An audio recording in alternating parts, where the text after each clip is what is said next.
লাউ চিংড়ি করব। লাউটাকে একটু সেদ্ধ করে জলটা ঝরতে দিয়েছি। মাছ ভেজে নিয়েছিলাম, ওই তেলেই আমি চিংড়িটা ভেজে নেব।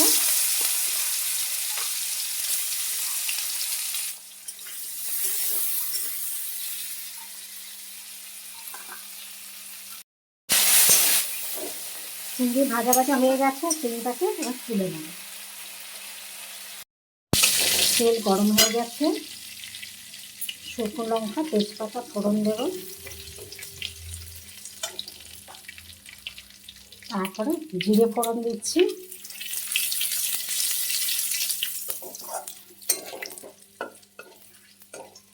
একটু ভাজা ভাজা হয়ে গেলে আদা ঘষে রেখেছিলাম, আদা দিয়ে দিলাম।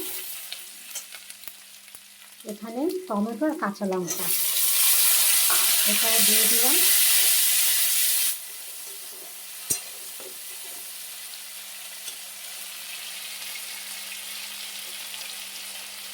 একটু নুন দিয়ে দিচ্ছি, টমেটোটা মজে যাবে।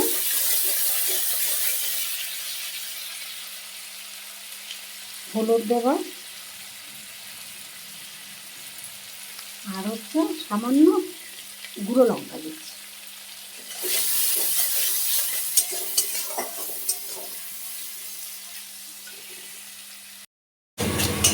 টমেটো গলে গেছে, এবার হচ্ছে ধনে দিয়ে দেব, আর হচ্ছে জিরে দিয়ে দেব, দিয়ে ভালো করে কষে নেব, নিয়ে তারপরে লাউটা দিয়ে দেব। মশলার তেল ছেড়ে দিয়েছে, এবার আমি লাউটা দিই।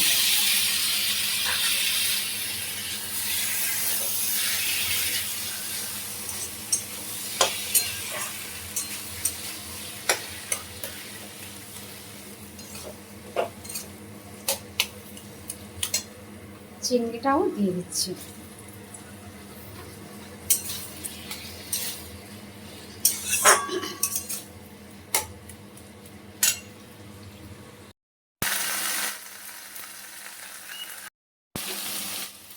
চিনি দিয়ে দেব, দিয়ে ভালো করে নেড়েছে, হয়েই এসেছে